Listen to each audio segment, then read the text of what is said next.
Second graders, it is so great to be with all of you. This first Holy Communion, this is the big day. It's what we've been prepping for the whole year. You all look so wonderful, so beautiful in your dresses, so handsome with your shirt and ties. You all look so fancy, so formal. So great to be with all of you and your families, especially welcome to all those other family members and friends who are joining us online for this big day. So great to be with all of you. Our readings this morning are so beautiful. Jesus tells us in the readings, I am the vine, you are the branches.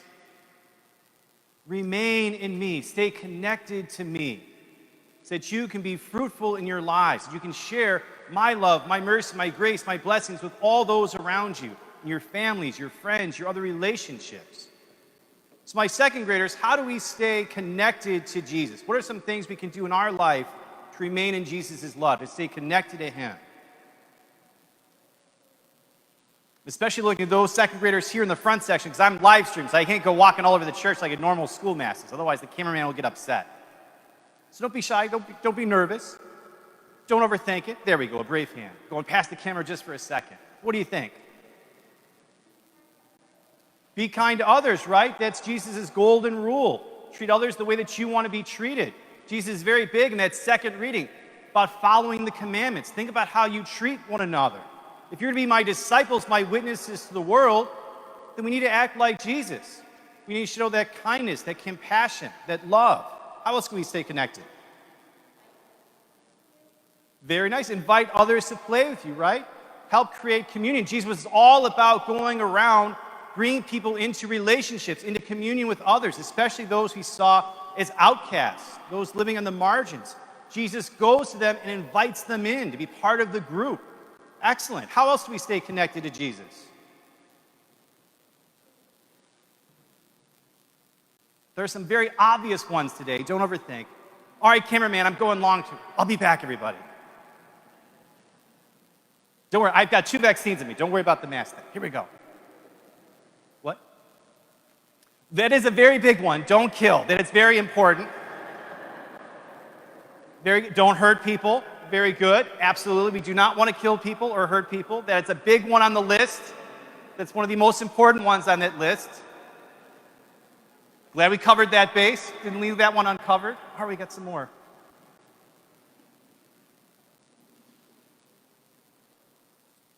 Pray to Jesus. Yes, prayer. Prayer is a great way of staying connected to Jesus. Beautiful description of prayer that I heard. Prayer is heart speaking to heart. Every time we pray, we open our heart to Jesus. We let him know what's going on in our lives. He wants to stay connected to us. And so what's happening in your lives, the good and the bad, the things that you're grateful for. Always start with gratitude. What are you grateful for? What's going well in your life? You want to give thanks to God for. Let him know about that good stuff. What are the things that are the challenges, the struggles? Share that with Jesus too, especially where you need his help, his grace in your life. Our lives should be an open book to Jesus. Every night before you go to bed, open your heart in prayer. What are you thankful for?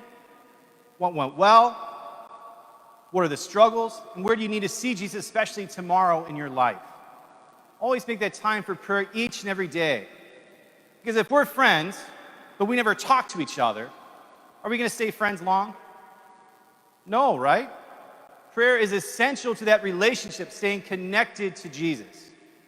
How else can we stay close to Jesus? There we go.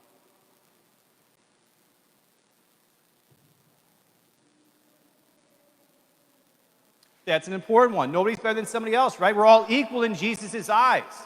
We're all his brothers and sisters, sons and daughters of God our Father. He loves all of us the same.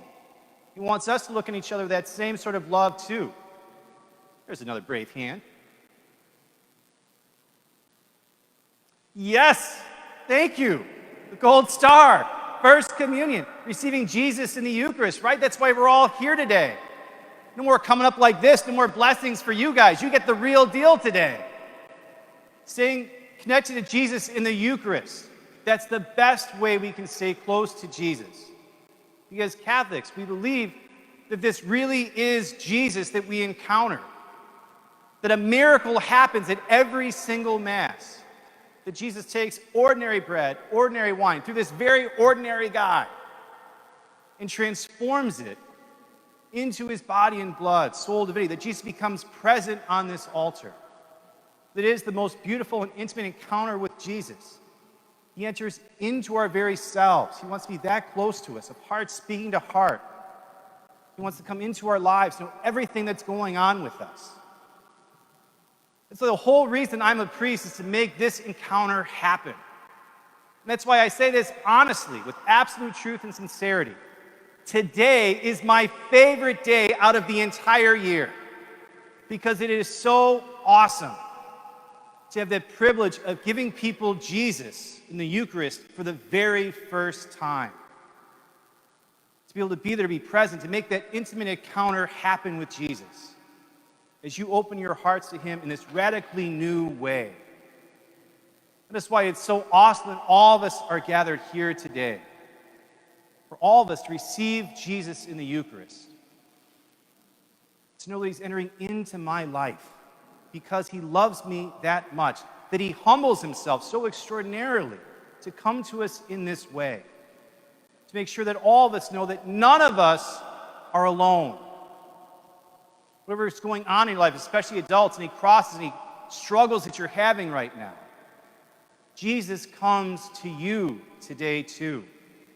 Into your hearts, into your lives, to remind you that he is with you through all of it, the joys and the struggles, the ups and the downs, that it's here, especially in the Mass, in the Eucharist, that we can bring all of that to him as he comes to us to enter into our lives in this most radical way because he loves us this much. That's why it's the most beautiful, most intimate encounter that we can have with Jesus Christ in the Eucharist. This is what our faith is all about. It's my brothers and sisters, my second graders. It is such a great joy to celebrate this sacrament with all of you today. And so to stand together now as we profess our faith and give thanks to God for this extraordinary gift.